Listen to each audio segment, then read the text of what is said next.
Choke Clinch Crank Combat was actually so maybe a little bit of a backstory about both of us. So both of us have been doing martial arts for a while as well. I started when I was 12, and also because I have been writing for a while too. So this book kind of came about as sort of a marriage of both passions. So I like to write, I like to read, and I also really enjoy martial arts and combat sport. And it came about at a time where I also really enjoyed sort of human interest stories and human interest projects. So if you're familiar with something like Humans of New York, so something that we wanted to do something similar for the combat scene as well. Also because I think the combat scene can be one of those places where if you are not familiar with it, or if you have not spent a bit of time in gyms, it can seem like a very intimidating space as well. And I think maybe there are a few misconceptions about it. So we really wanted to, given that both of us have also spent a lot of time in this industry as well, so we really wanted to sort of maybe give a more holistic representation of the combat scene also. So that's how this book was born. So I'm just curious about like how what kind of are you, because you told me you're in Brazilian Jiu-Jitsu for the for how long already? For how long? Wow. I think I've been doing it for 7 years at this point. Yeah. Is it your first martial arts or? No. So I actually started with judo when I was 12. And then so I stopped for a while, and then so I dabbled in sort of various things like Muay Thai, karate, and then eventually came back to Brazilian Jiu-Jitsu also. I'm just surprised at judo, because not a lot of people will start with judo. I would think that people will start with karate, if not taekwondo first. Because that's what the CC provide. That's the whole that's what I remember, like what community center provide. Right? It's just karate and taekwondo. Yeah. But I've never taught, or even aikido. I'm not so sure down to classify aikido as martial arts though, because we have my dad is a martial artist. I would not say martial artist. He does Chinese martial arts. So he come from a very different background of 双零式, so the Chinese version of 小零式. So yeah, so that's where I come from. Okay. So what about you? You did a bunch of stuff, right, Alvin? Yeah, so I started 12 years ago at 2010. I was 15 years old.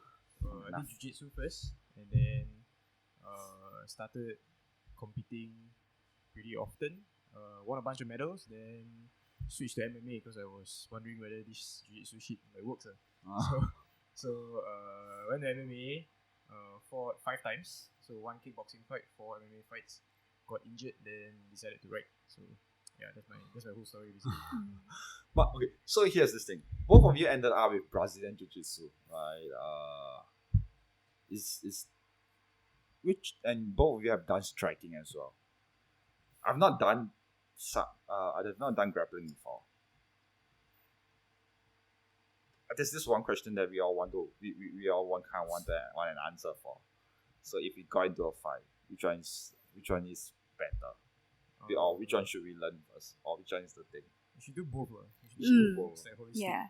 It really depends though. Because like it's not like style versus style anymore, but it's more like athlete versus athlete. Because they both, like at this point, like, everybody watches MMA, so like both guys like know what's up. So if it goes to the ground, then the grappler has the advantage. Like standing up, the striker has the advantage. But I don't view myself as a grappler. I view myself as a martial artist. So yeah, there's no clear-cut answer, but it really depends. I would say if I was to train like a martial art for self-defense and street fight, I would do like boxing and jiu-jitsu. That's it. I think it's the best. Yeah. I think maybe if you're asking about like a street fight or I hesitate to use the term self-defense, but maybe coming from a woman's perspective, it's also slightly different.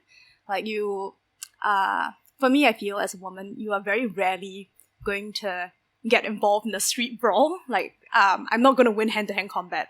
It's quite unlikely unless I trained boxing for a long time as well. it's more likely that, if you are in a street fight, it's going to go to the ground. Someone's going to knock you over because you're much smaller. So to me, I feel that maybe as a woman, it's really important to know at least a little bit of grappling as well. Here is this thing, right? Because I'm going back to the book right now, right? Because you have featured quite a few female combat sports athletes as well. So, is it? I'm very hesitant to use difficult because it's kind of hard. But is it challenging to find female athletes to fit into the book itself, or do you consciously, or do you okay, I'm going to rephrase the question. Do you consciously find female athletes to fit in the books, or is it just okay? So these are the few people that I see that I think would be interesting to put in. Yeah. So I think one of the things that the thing about this book is that it's completely independently published. So we don't have a publisher, which means that start to the end we make a lot of the decisions for ourselves as well. So when we first came up with the idea for this book, a couple of things were very important to me in sort of planning the whole structure and the overall layout of the book. So for me, it was very important that we wanted a very holistic snapshot of the book. We didn't just want we wanted sort of people to see a snapshot of what the whole combat scene looks like. So we got people who are fight promoters, people who are professional athletes, people who are casual hobbyists as well. And something that was very important to me in terms of representation was to also have as much diversity as possible. And it was also particularly important for me to represent women in the scene. It was a very conscious decision because I think perhaps not so much anymore, but when we think about women in combat sport, it's still a relatively newer addition to the scene. Like, people don't really think about, like, when you mention combat sport, your first image isn't usually going to be a woman. And so it was something that I really wanted to represent as well, because I think women also occupy very particular spaces in society. And, when we look at representation of women in combat sport, I think it also expands the way that we think about women in society. So for me, it was a very conscious decision. But how do you choose, I wouldn't say but how do you choose the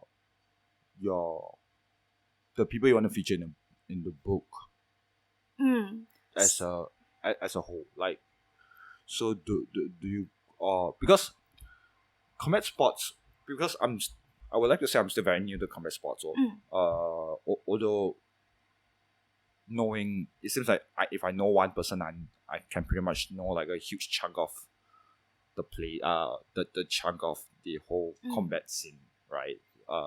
I'm just surprised how the world branch out with just one person, right? So is it, like, how do you identify, okay, look, this is the guy that I want to approach, this is the person that this is the girl that's good for the book, or is there like a specific requirements that you want, that you see yourself in the book itself?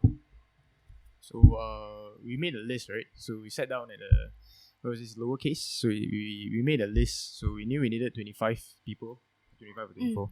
Then we chose who we thought was going to be suitable for the book. So like Andrea said, we wanted a good selection. So like promoters, professional athletes, women, hobbyists. So we narrowed down, on my end, I really wanted the pioneers of the sport. So I got Red One in, guys like Alvin, like, who've been doing this forever. And for me, it was particularly important to get guys who's been through all the phases of martial arts. So they started out as athletes, they became a coach, and they opened gyms. So I'm thinking about Red One and Arvin in this case, and guys like Gabriel Huang as well. So I think that story is a lot more interesting to me because it shows the full circle of the sport, in the sense that there is still, like, you can make a living in Singapore if you're good at what you do, and a pretty good living actually. So yeah, hope that answers your question. It's how we narrowed down the list. It was very hard to choose because the book is a book, so we can only have 25 people. But I think we made a pretty solid choice. I think also maybe another consideration, just to jump in, was I think to an extent we wanted the stories to speak to each other as well. So we didn't want it to just be sort of like a like a collection. So we wanted there to be, so we wanted someone who have read this book to take away a deeper understanding, so to see connections across the stories as well. So something that we really wanted to consider was, for example, when we look at some of the pioneers in the sport, like Bruce as well, Bruce Lowe. So he was talking about how in the very early days of the sport in jiu-jitsu, where people didn't really know very much about jiu-jitsu and was looked upon with a lot of suspicion and a lot of like, what is this? What is two men, hugging on the floor? And he also talked about how one of the biggest challenges was really the lack of instruction, because we didn't have, if the sport was relatively unknown then, you can imagine that, finding someone to teach you was just really hard as well. So something that we really wanted to highlight also was also, not just, we say that this is a book about Singapore-based fighters, so we were quite careful with the wording as well, because we didn't want it to say, oh, this is about Singaporean fighters, because our fight scene is also very much about the people who have come here from all over the world to also share their knowledge with us. So for example, like our professor, so we actually share the same jiu-jitsu professor, Professor Alexandro Lecky Machado as well, Silvano Tukum Santos and Bayana Santos. So we really wanted to highlight their stories as well, because they have come from very different backgrounds, and they are also teaching in a place where, so they've really grown the scene a lot here also. So we really wanted to chart that. So how, because I'm just curious about the whole book in itself, right? I'm not so sure whether is it too early, right? But what is the biggest story that you'll just go, that's interesting, or that's the memorable side of the story that you think that will be like, or which, when you flip the book out and just go, you should check out this story, to a person who does not know the scene at all, and you're just interested to find out, like, who's the guy or girl that you would share the story with? So to me, right, there is no one most interesting story, and I know it's like a very politically right thing to say, but to me, what stands out the most in martial arts has always been like moments like this. It's like connectedness. It's crazy that we're here in this like place talking to you right now because of martial arts. So as you flip through you flip through all 25 stories, you'll find that, there's this like black Brazilian guy from the slums in Brazil, and then there's Alex Chua, who's the CEO of Gobel Group, and then you find like Charmaine, who's a single mom. So you will find that martial arts is one thing that connects all these people from all walks of life together. So for me, that has always been the most interesting part of martial arts. It's how people always like to talk about like equality or like so on and so forth. But Singapore is inherently a land of like inequality, right? So and from a young age, I started training when I was 15 years old, and I was in the same room as like such a diverse bunch of people. Like I was in the same room as lawyers, people like from overseas, like high flying professionals, also like poly kids, uni kids, guys in NS.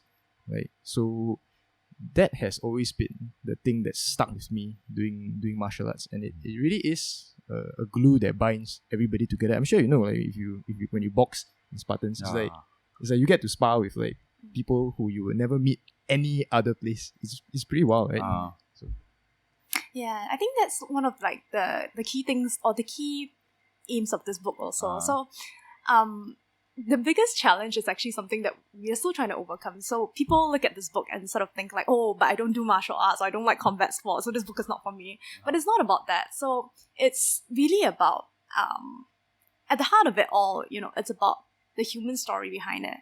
It's about saying that you don't have to be a particular individual to start picking up martial art, to start picking up combat sport. You can be anyone.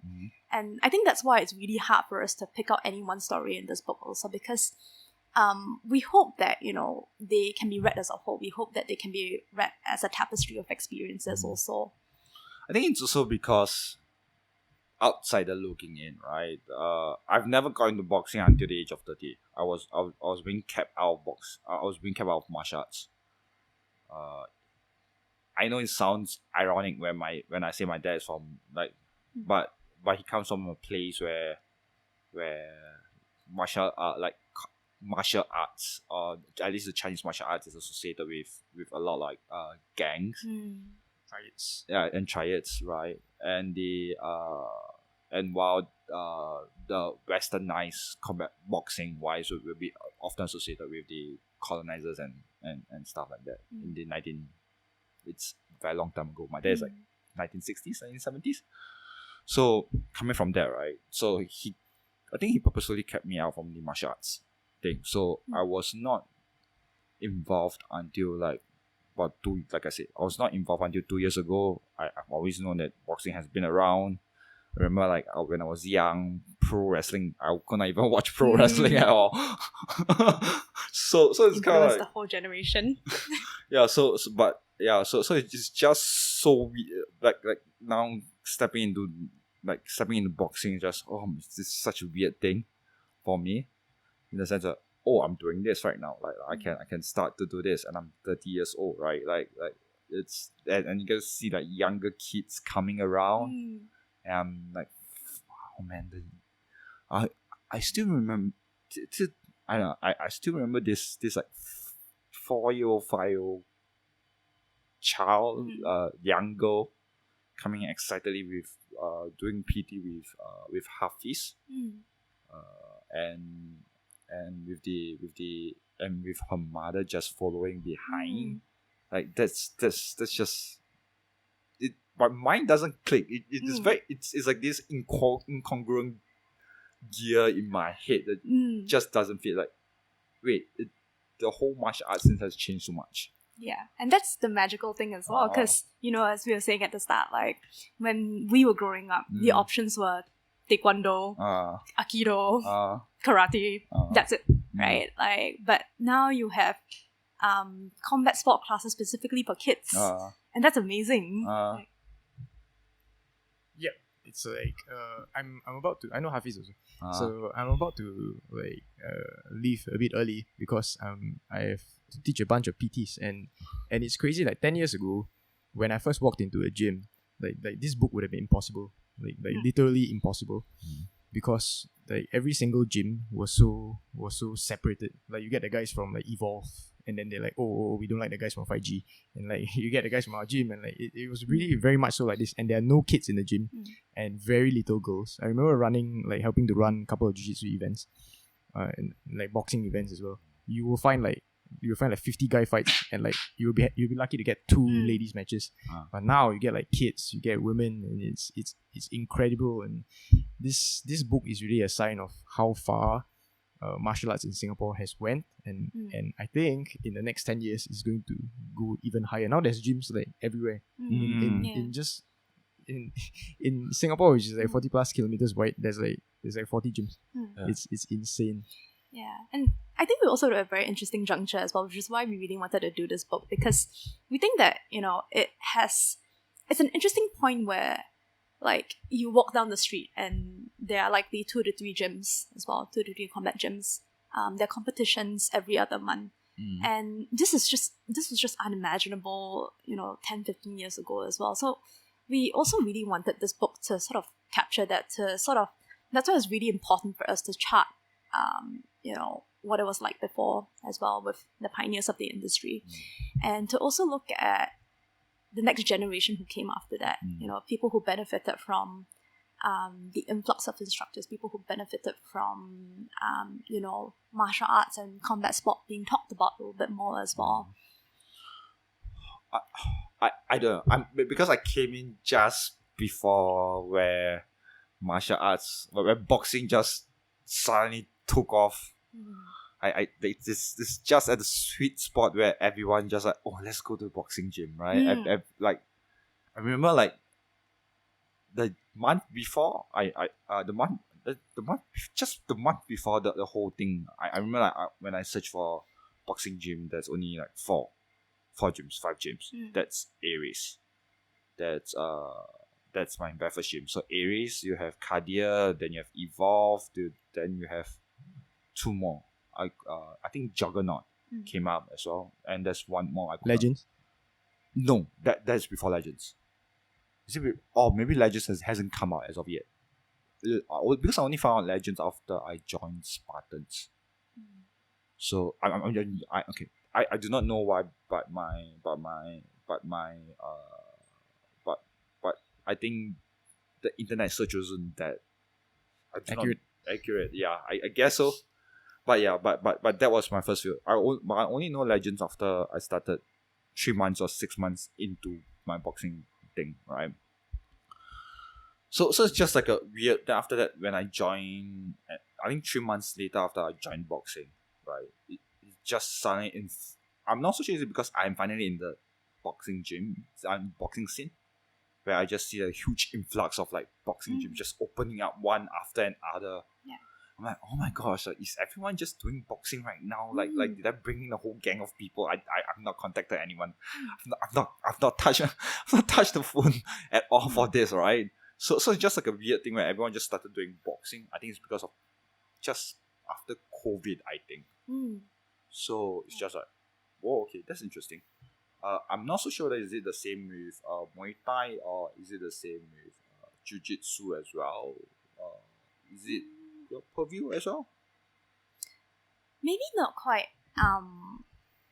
Yes and no. So I do agree with you that boxing, seems to have really exploded, especially within the last 2 years. I think it's also very interesting because we also see boxing reaching a very unexpected, or maybe unexpected to me.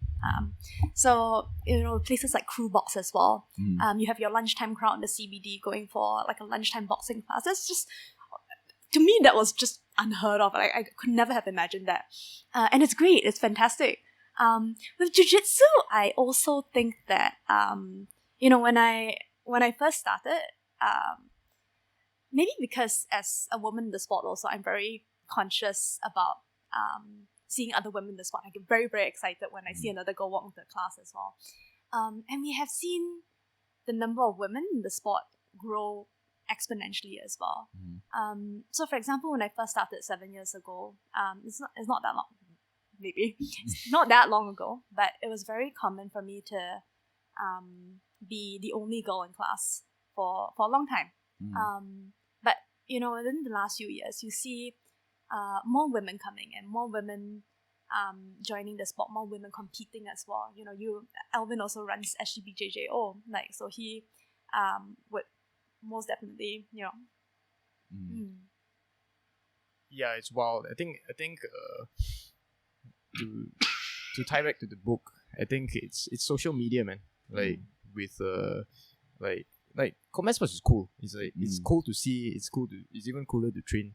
So when like kids or like just people they can pull out Instagram, TikTok, like YouTube, say YouTube boxing, Floyd Mayweather just boxed Logan Paul. Like it's stuff like this. So so in order for us to do this book, we really needed two things.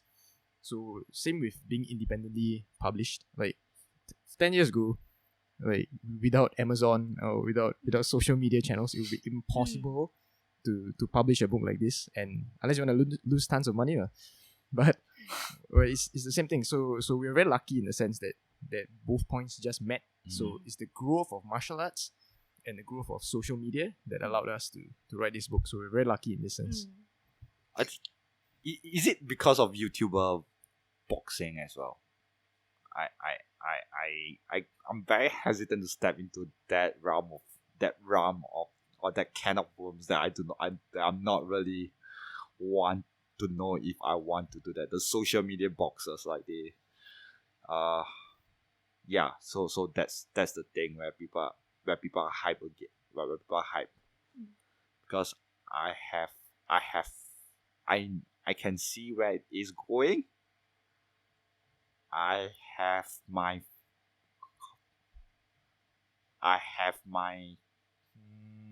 concerns. Concerns is a good word. I have my concerns. However, right, I don't think I'm the correct guy to step in and have an opinion about that as of yet, because I'm still I think I'm still a toddler when it comes to martial arts, right? So although I look like who I am right now, right?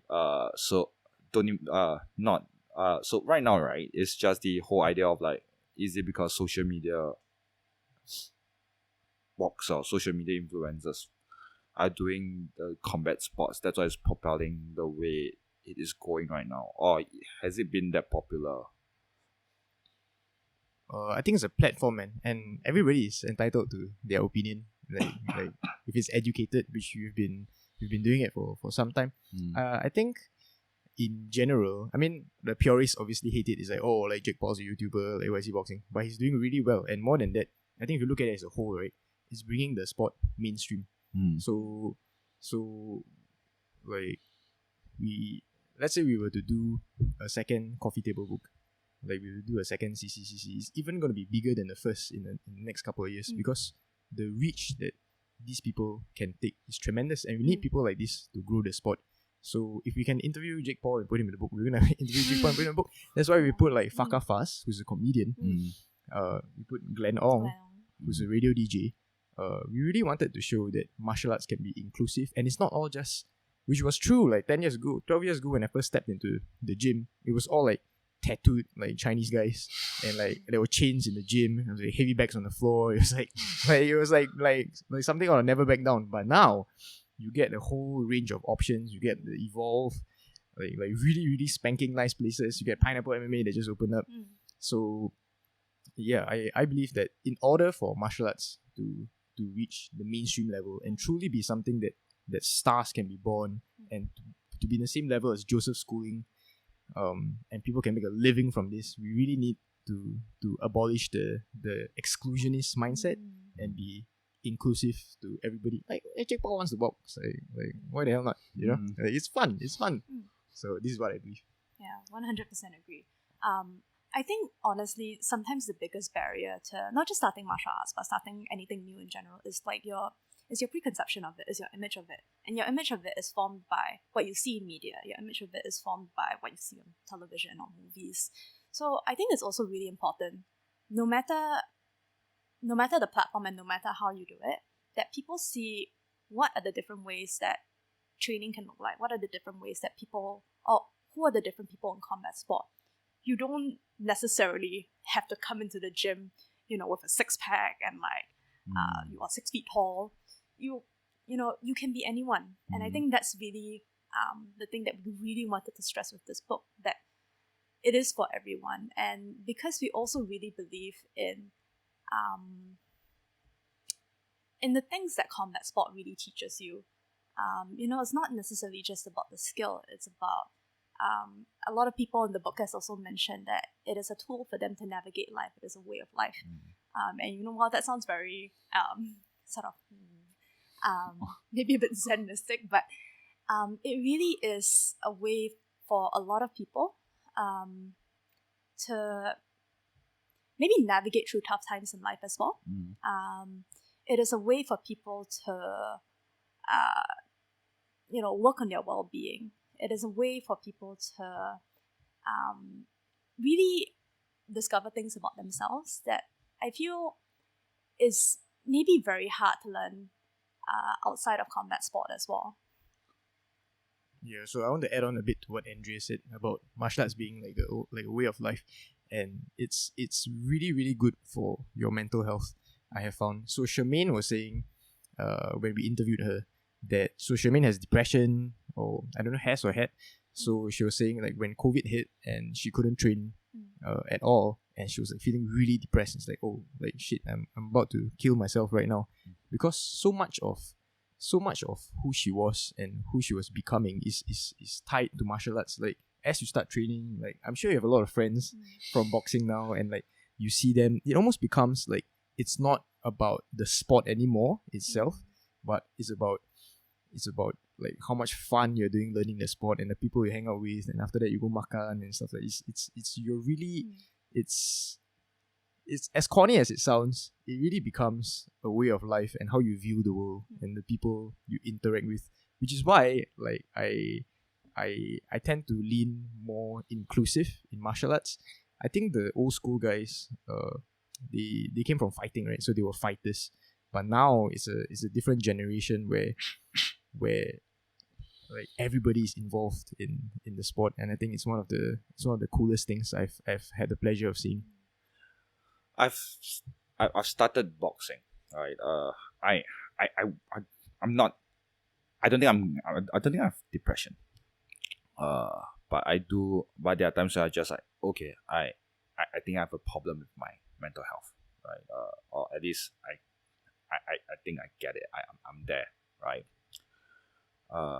And I realize it's like having combat sports itself. It's something that's interesting in a sense where for martial arts, right? It has become like an identity for me. Like, oh, I'm not so sure where I should put this, but I am ready to put like, oh, boxer inside my Instagram bio and just and then you just go, yeah, I think I can do that, right? Like because I've trained boxing for a couple of years. Can I just put boxer as in my bio for whatever social media is, right? So I think like, but putting yourself as it's just interesting to say that you put it as identity, because it's like it's like, oh, I can call myself that because I've done this, I've done that, right? And I've been to the gyms regularly so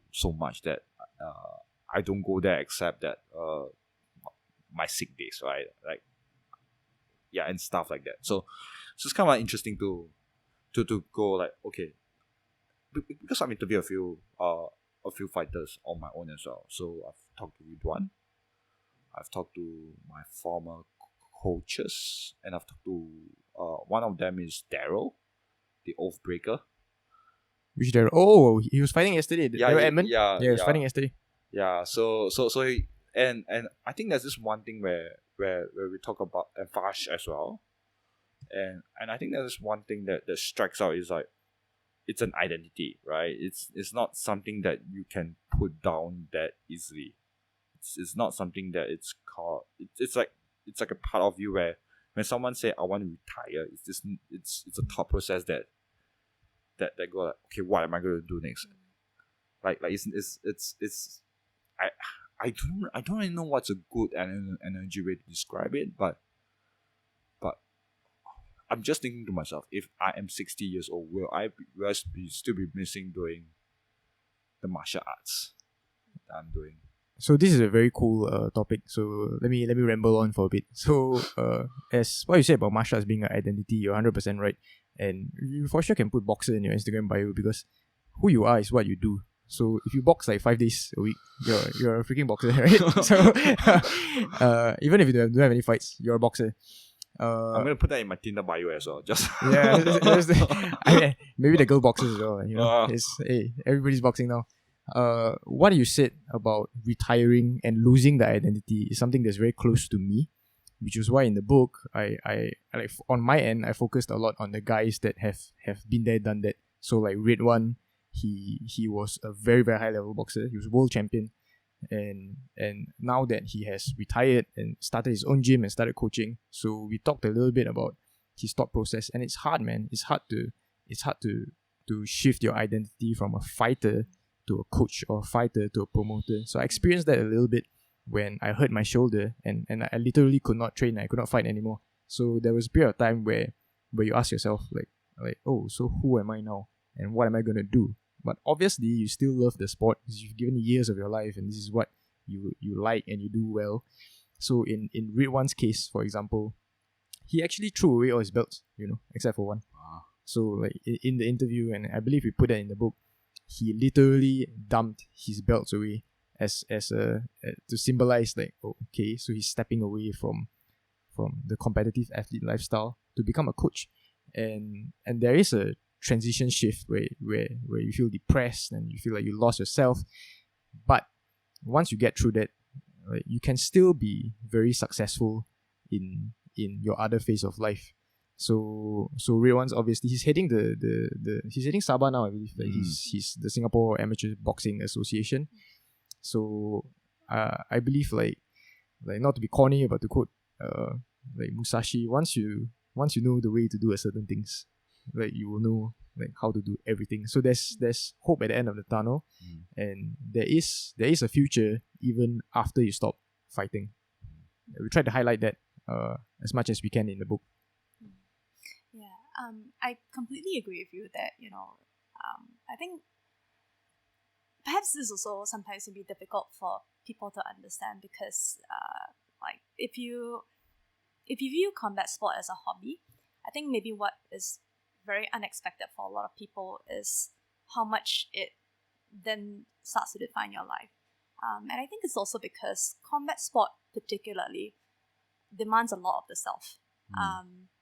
You, whether or not you are, you do this for fun, you do this for recreation, you do this for leisure, you are coming in from, sorry, give me a moment. So I think it's also for a lot of people, why a lot of people like combat sport is because you feel like you also leave another life behind when you walk through the gym doors. When you walk through the gym doors, you are not someone's colleague, you are not someone's you're not someone's sibling, you're not a parent, you're not a husband, you're not a wife. You are just there to hone your craft.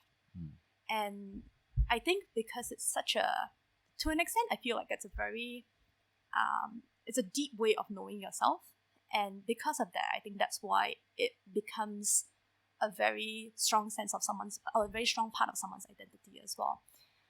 Which is why I also think it's very interesting, for people who decide that they want to switch to coaching as well. Yes, of course, it's challenging, it's very difficult, but I think what's also very interesting is that a lot of people also see it as very deeply rewarding, that they are able to pass on their skill, their knowledge to a younger generation. So for example, a lot of people, Shafiq the slasher, what he wants to be remembered by is that he wants to be remembered as a good person, as someone who can uplift another generation. Radim Rahman also says something similar as well. Singhua as well. Shout out to Singhua. He said that good-looking guy, actor. He was so when we finished up the interview, we were like, "How would you like to be remembered?" And he was like, "I just want to be remembered as a nice guy." I think we all fell in love with him a bit. Yes, okay. I'm back to the topic of I'm still going back to the topic of like trying to like dropping our identity away because it's quite a bit. It's quite a fair bit in all lives, right?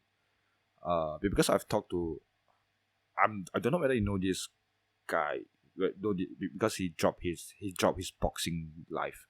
He dropped his even as dropped his boxing and wrestling MMA life. His name is Jake Gonzalez. I know Jake. Oh yeah. So I've talked to him, right? He was my head coach, right? But he still corners me once in a while. Then he was like he kind of like said this, right? The reason he kind of like suspended his boxing career or he suspended his career right now or at least in the PT sense, but he does have a future in the end. But it's just the whole idea of dropping everything is so easy for different group of people because he got a life, he got a goal at the end, right? And I don't know. I when I do boxing, it's because I just want I think I'm not so sure whether it's a good way to put this, but I want to know at least I'm good at something, right? So and it's like okay, I think I'm good at this. I go in the ring does not mean that when I do sparring does not mean that I'm going to hurt somebody, but at least I know how to do this certain things with certain skills in my thing, right? And it's hard to let myself go right now because I found something I'm good at, right? Something I can like work on, right? Something I can like shine the diamond on, right? So that's something I'm kind of like, oh, okay, I can do this, right? I can do this move, right? I can foresee this punch from this guy, right? So it's just like an amazing thing for me. So and while you have like the oath breakers, I say, he doesn't know whether when he will stop. He cannot oh shit, like how do I hang, like he has not thought of like how to hang his glove. And to me it's just that amazing, like when you have like a reader and the chosen one come in and just go, okay, this is how he struggled through hanging up his glove and start training someone else for being like a pro boxer and stuff like that. So I've seen 3 different stages when it comes to like one is in the process, one has not yet, and one has okay, I'm moving into something else but similar. So it's like, oh, it's like 3 different side of like giving up. Not giving up, but 3 different side of like what happens if you stay, what happens if you have. Okay, I would say this. One is what happens if you hang on to this girlfriend. One is what happens if you break up with a girlfriend but you're still friends with it. And one is what happens if you all totally break off with your girlfriend. I think there's a better analogy to describe combat sports. Yeah, it's a great analogy, man, because it's deeply personal, right? So shout out to Jake. I know Jake Gonzalez. He fought a really good fight with Henry. So I was there live. So Jake used to be a OG in the scene. So it's very personal. So like with Daryl Edmond, like you mentioned, he just fought yesterday and he's like in his 40s. So he's a monster, man. Yeah, he's a beast, dude. Super explosive. In the book, we really wanted to like, or I at least really wanted to highlight this because it's tough, man, being a fighter in Singapore. It's less tough now, which is a really good thing. But you get injuries. There's very little money as a fighter in the beginning. It's a personal decision that only you can make. So some people will only be happy if they become world champion.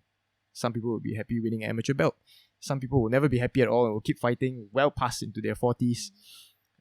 It's a personal decision only you can make. But I foresee that okay, so tying back to the personal example, so Paul and Noah, who we interviewed for the book, they're really, really high level jiu-jitsu athletes, SEA Games athletes. Noah won gold at the SEA Games twice, which is a tremendous achievement. And we asked them, like what do you want, like, in the sport? Like, how far do you see yourself coaching, doing this as a career? And they were like, no. Like, if you read the book, they're gonna say, if you want a certain lifestyle in Singapore, it's very difficult to coach and to live a certain lifestyle you want to live. So it also depends on what are your goals, your family background. Because Paul and Noah are educated, they went to ACS and they can work professional jobs. But I would say for any fighter, aspiring fighter who wants to make a living in the sport, there's no better time than now. And if you want, like, I believe it was Lao Tzu who said this, it's like, stupid people don't learn from their mistakes. Normal people learn from their own mistakes. And smart people learn from other people's mistakes. So if you buy the book and you read the book, you get to see how guys like Arvin, guys like Gabriel, like guys like Paul and Noah, guys like Red One, how they struggled through. Like, they've done this before and in much harder circumstances years ago. And they're making a living from doing what they love. So, to answer your question, I think it's very deeply personal. You must ask yourself what you want from the sport. And I would suggest you read some of these stories and learn from them as well. Yeah, I think also, again, these are some of the things that are very hard to... These are the stories that you don't hear unless you are in the industry, unless you sit down and have a conversation with these fighters as well. I think that's why for us it was really important that we decided this quite early on as well, that we wanted to structure this book like a conversation. So this book actually, how we made this book was we interviewed all the fighters, we transcribed the interviews, and for the most part, we kept all the texts as true to what they said. So it's really, every story is told in their own voice.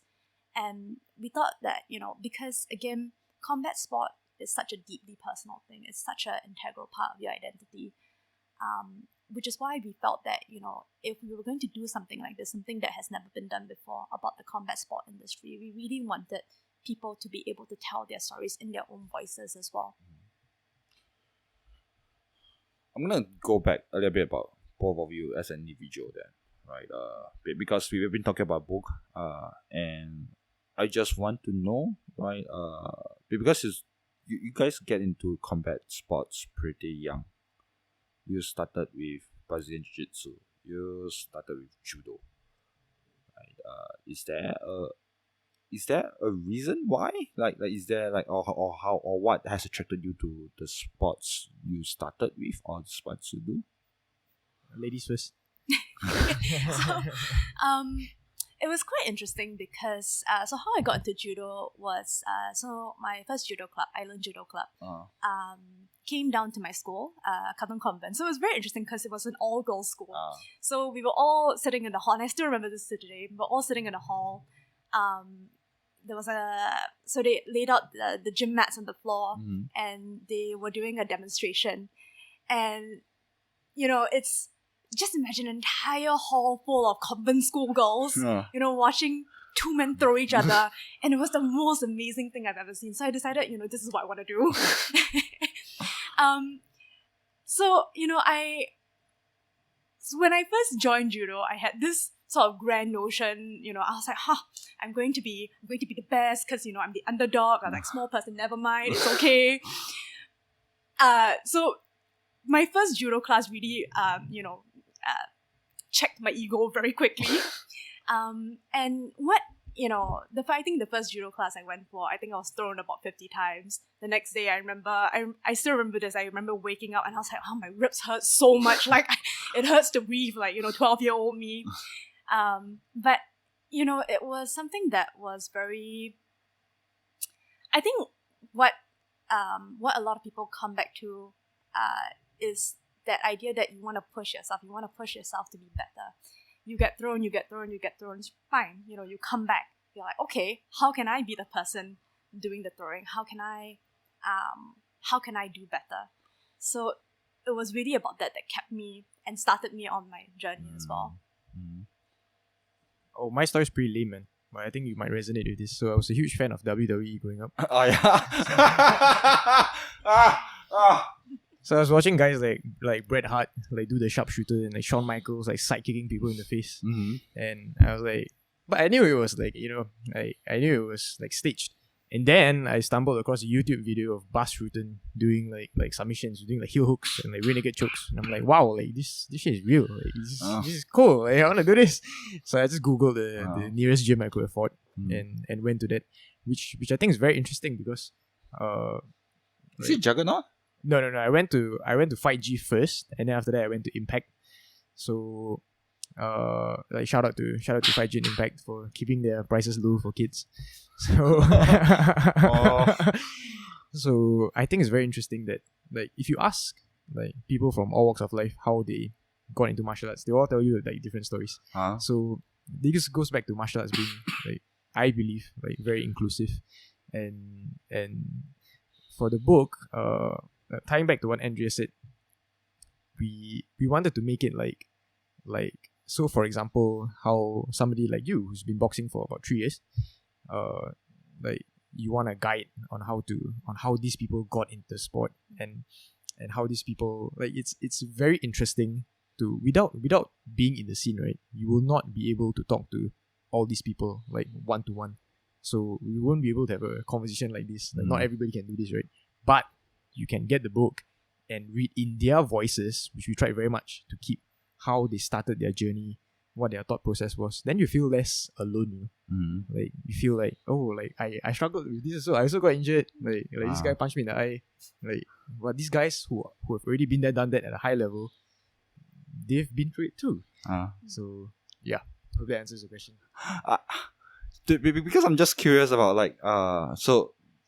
because I'm just curious about what kind of I know how diverse it is to be from different families to come together, right? You have people who are I know people who just come in who just want to fight, man. I remember one of the sparring partners that with my former gym, who this guy was just coming in just want to fight, right? But I want to say that he's trouble, but I would say that he come from I think I know I can kind of like stereotype the place where he's from pretty well.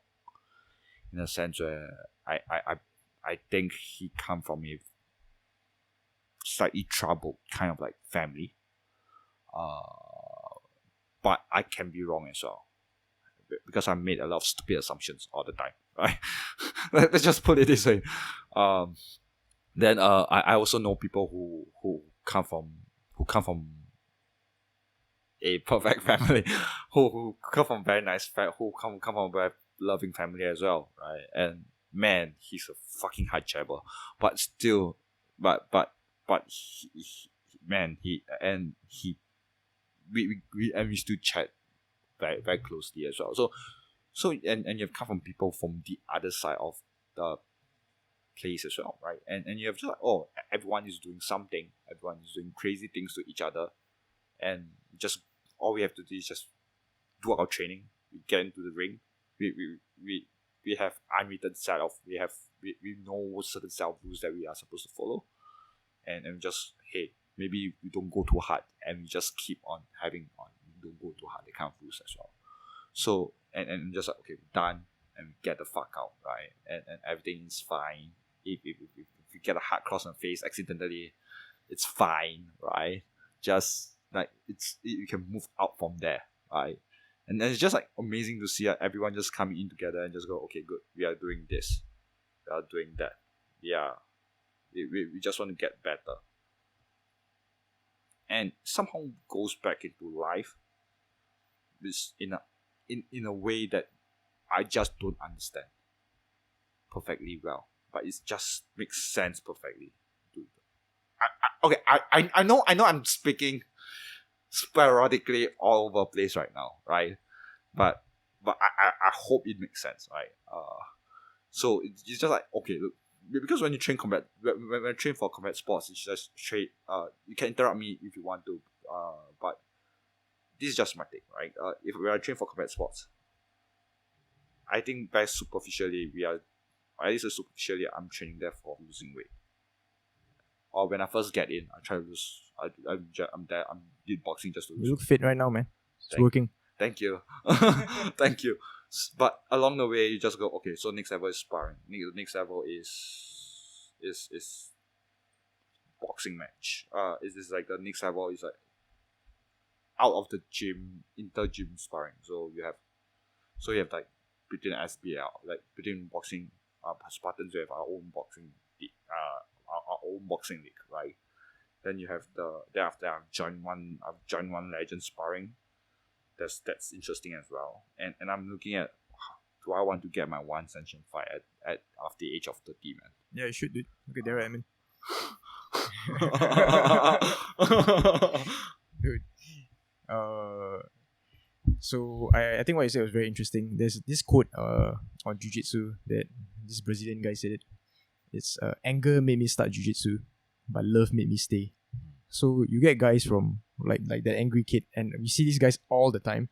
It's like very like, it's almost like from a movie, right? And the beautiful thing about martial arts is like what you said, it's very hard to pinpoint, but it comes to a certain point where you've been doing it for a number of years that you can sort of see like, hey, like the beautiful thing about this sport is not about the punches or the kicks and stuff like this, even though they're very beautiful. It's that everybody can come together as a team, and like you get to hang out with this like crazy kid, and then like the next moment you're sparring with some like rich kid who's never had like a tough day in your life, or so you think. And at least that was where I came from, because I came from like a neighborhood in Yishun, I grew in an industrial estate, and I was training with some of these guys who, and as I got to know them, I got to know of their troubles and stuff. So I was like, hey, these guys are not so different from me. Like after all, like we're all like pretty much like the same. We all have our own troubles. Like we have different things, like different loves and stuff. It's a beautiful thing. Which is why again we try to highlight this in the book as much as possible. Like you might see like somebody like, oh, like Red One, oh, as you start the sport, wow, this guy damn ups.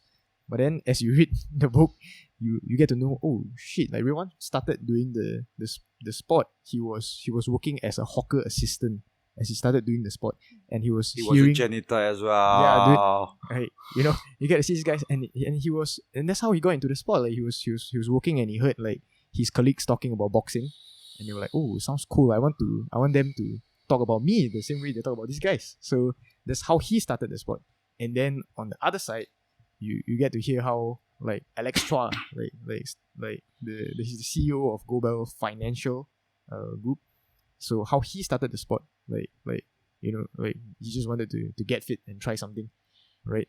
And you get to see like one page is Red One, the next page is Alex Chua, and then like it's different people like starting the sport and staying in the sport for different reasons. So it really is a bit like magic, like you like I might be biased, but you get to see like all these like community services, let's say. Not say that they're bad, but it feels very forced. Like it's like, oh, like haha guys, come on this weekend, let's have like a gathering and stuff. It's hard to really connect with a person past the superficial level.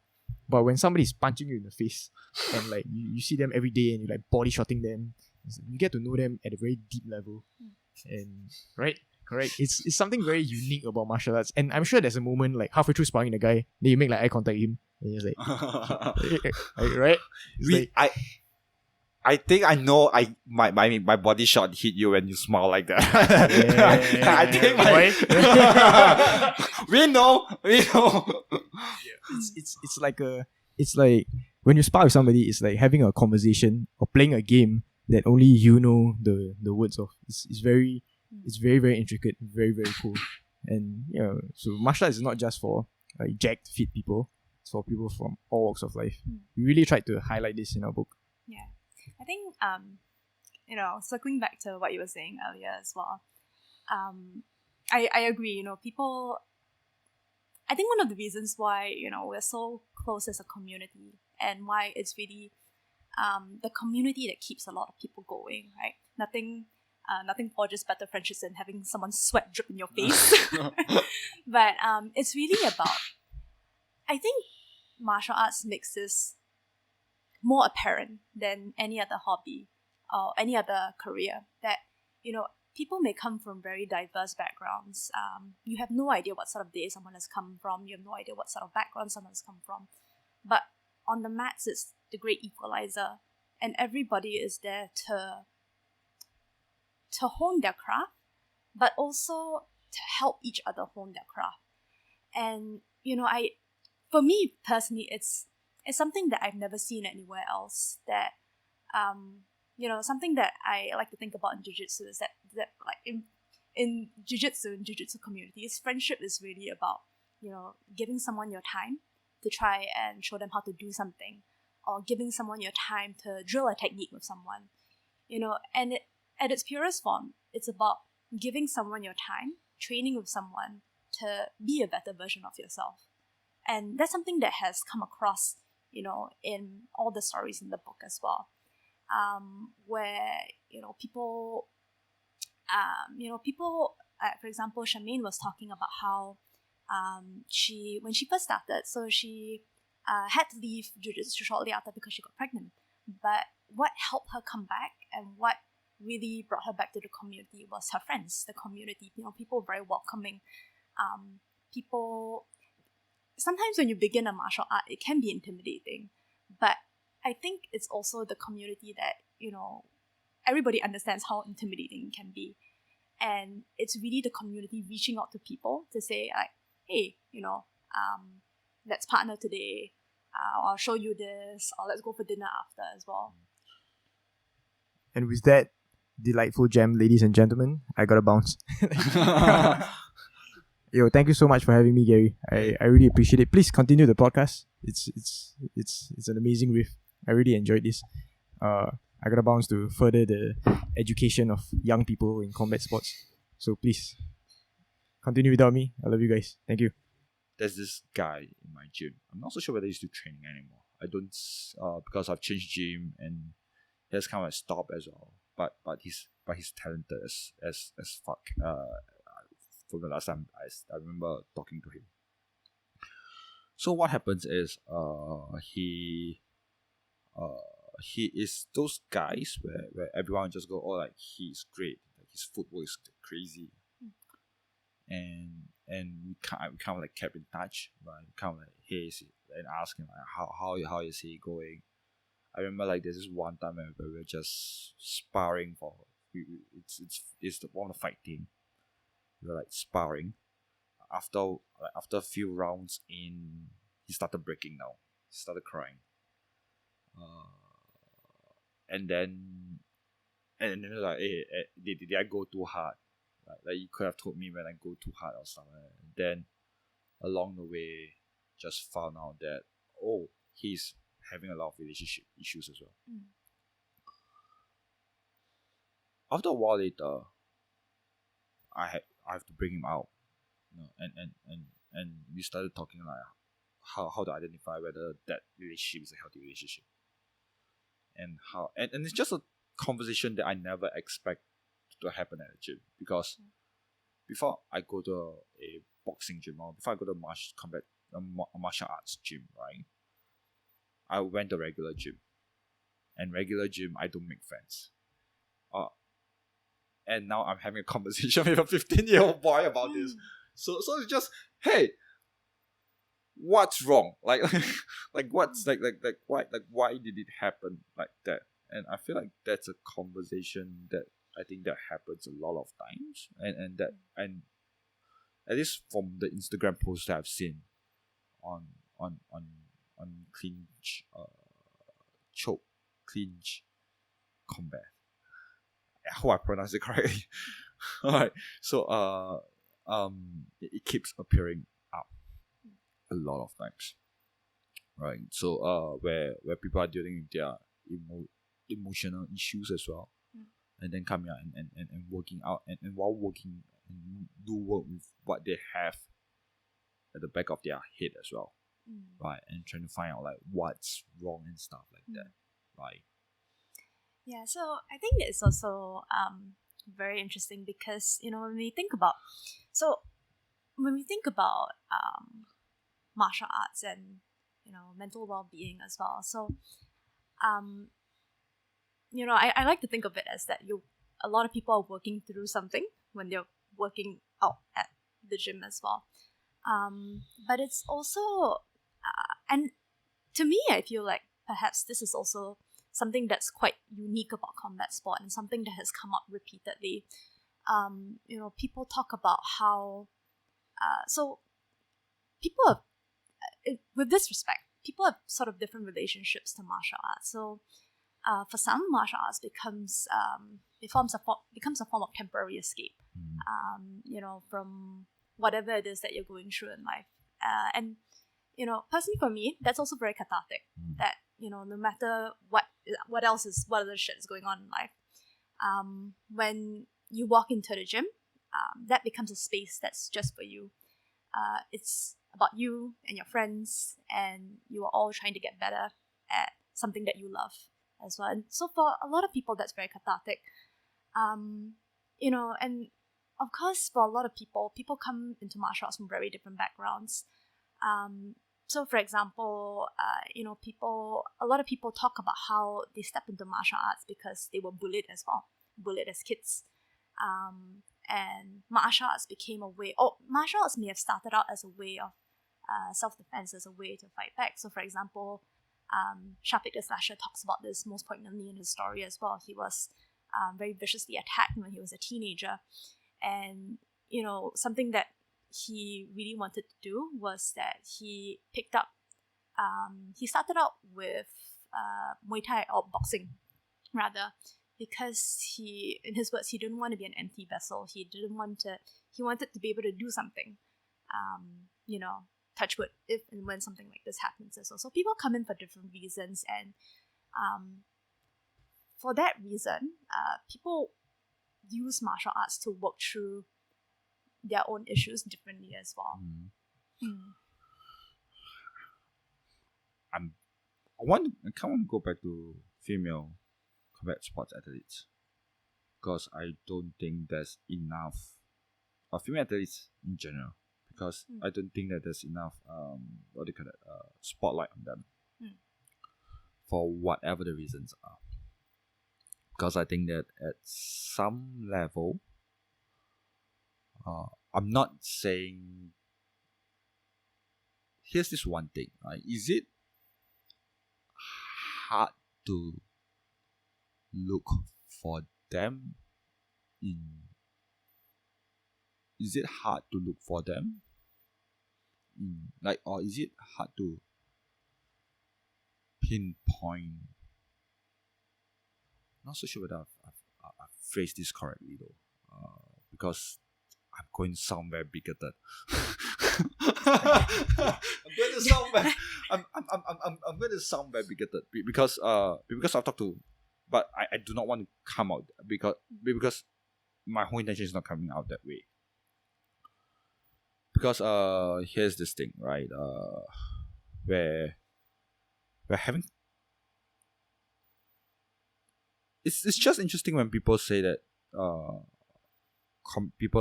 guys, we don't watch female fights, right? But we have Ronda Rousey, we have we have Angela Lee, right? At least in Asia sense. So it just doesn't, that the gears doesn't fit properly here, because right now the gears in my brain seems to be jamming, right? So here's this thing, right? I would put it this way: is it intimidating as a woman to be in the combat sports?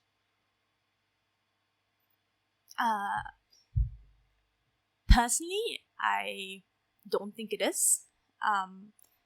But it's also because, so I think perhaps maybe what you're getting at is you're asking, is it difficult as someone who maybe, there are not a lot of women in combat sport currently.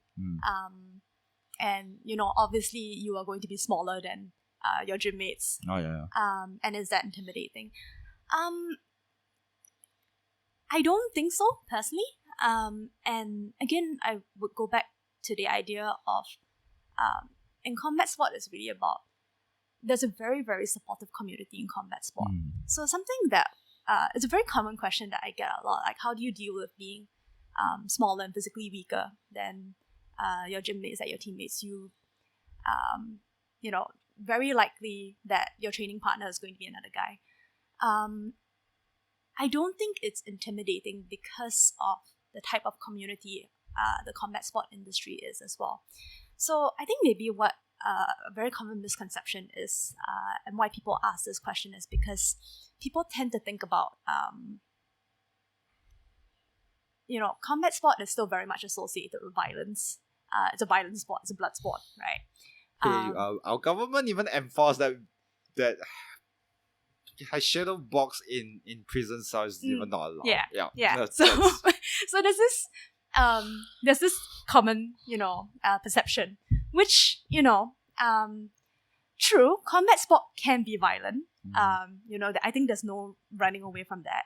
But I think maybe at the heart of it all, maybe what's more important is that the spirit there is always about learning. It's always about being better.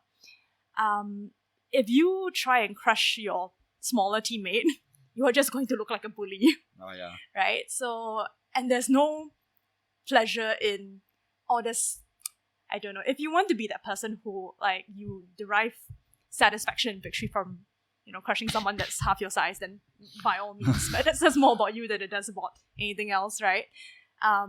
So to me, I don't feel intimidated. And I'm also very, very grateful that we have instructors who have created a very safe space where, where women, where all students feel safe to be in that space. And I think that's really important as well in a combat sport.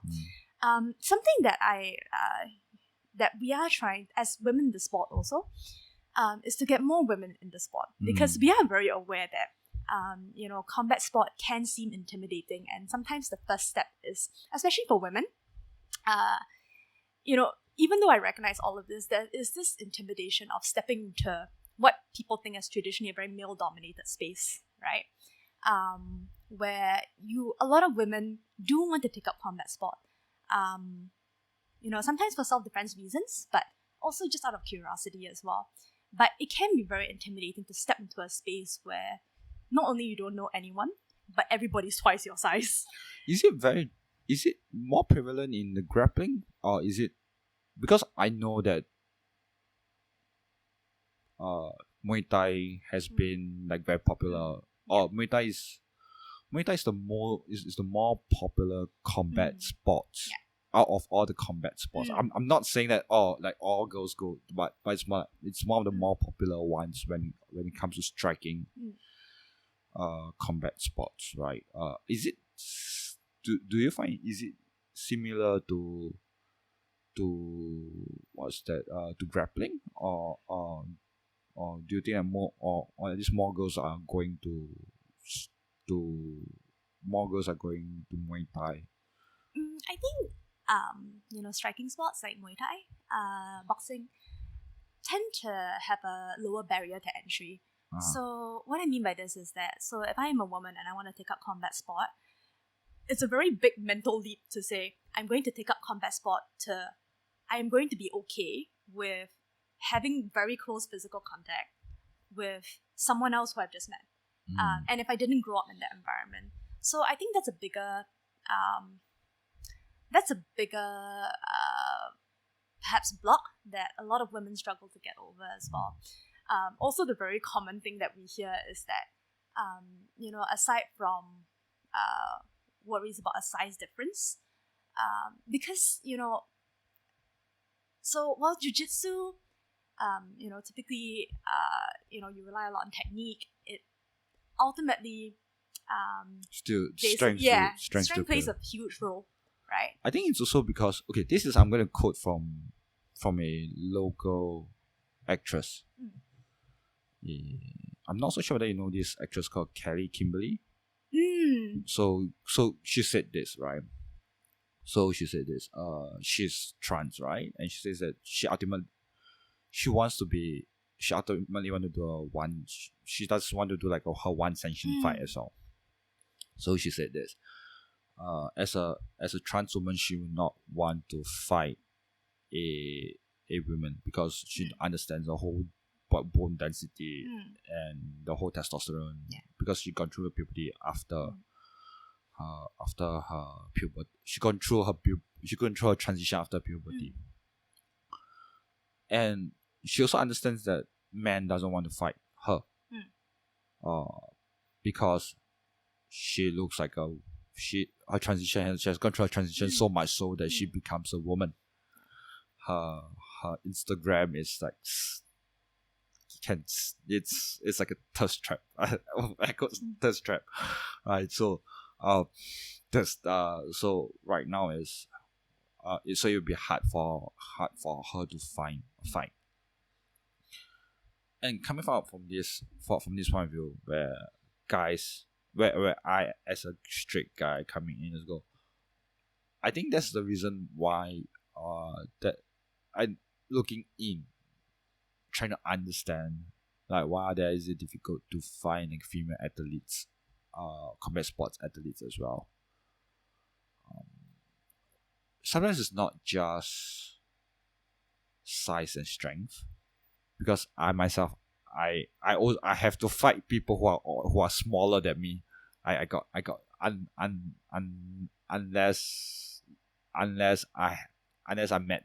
Unless they can find a person that's my weight and above my height, right?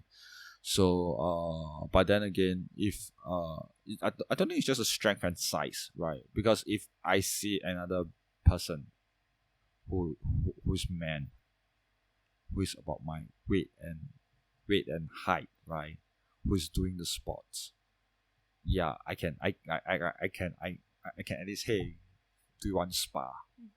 But unless it's a very close friend of mine, and we have said that, and we have set the rule like, hey, this is how if it's someone who is new, just, hey, I want to spar, I'll be very very very very very hesitant to like, hey, we'll do this together, unless there's someone else will be there as well because of sensitive issues, right? And that's where I'm coming from as a guy as well. So I can understand why it's sometimes very scary for, and I can see why is it daunting as well. To see one big guy that's like 2 feet taller than you and then start fighting yourself. What the fuck, bro? Like, I also paid, bro. Like, I'm here to pay, not to get punched in the face, right? Who does that? Like, yeah. So it's like, it's like, what can I do, right? What's really? So I think that's where the question, where is it daunting, as a person who has practiced martial arts also? Is it daunting, or is it daunting as in the grappling world as well? I personally don't think it is. I think it's also maybe. So you're asking me as someone who has been doing this for a while, not someone who's completely brand new. Yeah. So I personally don't think it is. I think initially when I first started as a very new white belt, everybody was intimidating to me. But it was more so because I was intimidated because of my own lack of knowledge, not really because of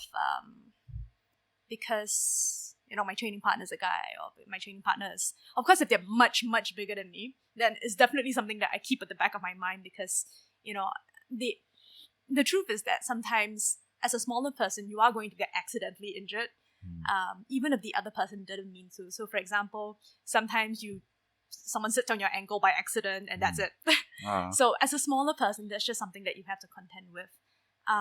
But I also think it is, so the thing about jiu-jitsu is that what I like about it is that it teaches you to work with your body size. So it teaches you, your professor will teach you all the different techniques, but you also have to find something that suits your body size and your strength as well.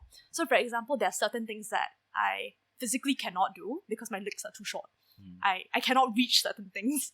So, but to me, like, that's not something that that is intimidating or that's a barrier. To me, it's just something. I was okay, I'm just built differently for different techniques. That's fine. I don't think it's intimidating. But again, I think it very much also, to an extent, depends on gym culture as well, and also the mindset that you go in with. If you go in with the mindset thinking that, like, you're out to beat every person on the mat, that's never gonna happen, right? It's about coming from a place of humility, because I think what martial arts does is that it checks your ego very, very quickly. You leave your ego at the door. But because of that, so I operate on the assumption that everybody is there to learn, everybody is there to be better. So I'm never really intimidated. Of course, sometimes you get people who are very enthusiastic, and of course, sometimes you get people who, particularly because sometimes they see that you are a woman, so they see you as sometimes an easy target. But I think, to be fair, I think that's also very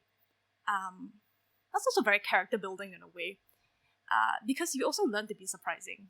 People sometimes underestimate you as a woman in the sport, but that's also where you learn to be better. You learn to, it's not something that should be an obstacle, but it's something that you learn from, and that's something that Samantha Quack, the WBC champion as well, also echoes in the book. Something Amanda Chan, also another WBC champion, also echoes in the book as well. To be a woman in the sport is not a disadvantage. It's not intimidating. To be a woman in the sport means that you just navigate different challenges. But everybody navigates different challenges in combat sport as well. Is there a specific person that you relate to in the book itself? Or is there a person that you go, oh yeah, that's I can see one major part of my life that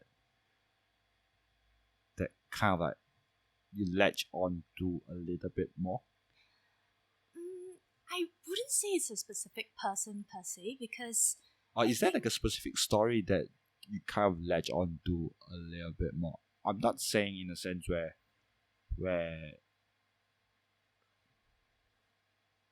because I'm just trying to understand you as a person, in a sense where is there like, how should I phrase this? Because I'm just trying to understand like both of you, right? And I can see Alvin as a person, right? And I'm trying to understand you in a sense where how do I see you in the combat sports world as well? Do I make sense? I know I sound very ignorant and dumb right now, right? But I do not know how to phrase it even better. I do not know how to use I do not know what other words I can use. No. So if you can, if you have any more questions to further rub the diamond. So this is gonna sound like such a cop-out answer, but or what's an answer that you don't feel that's cop out then?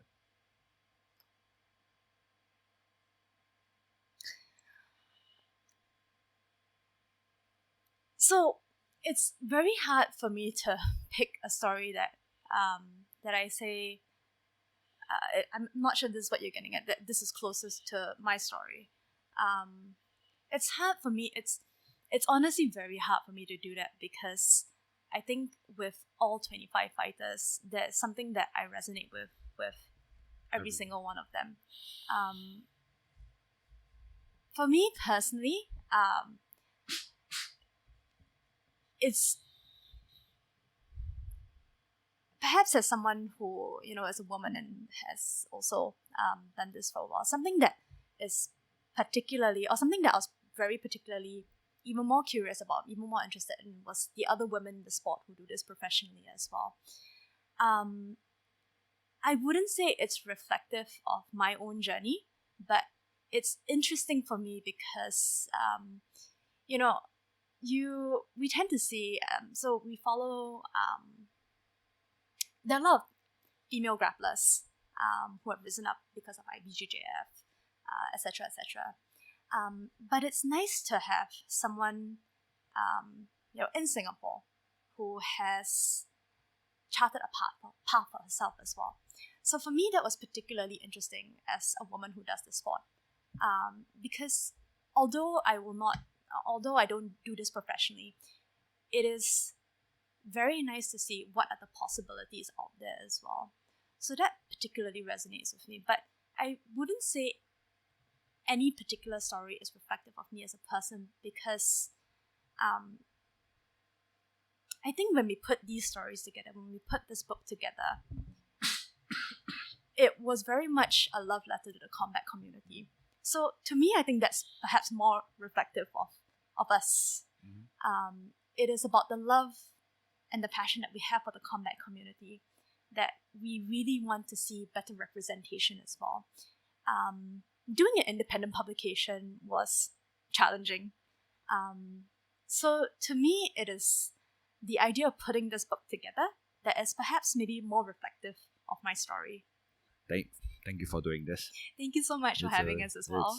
It's very nice to have both of you as well. Right.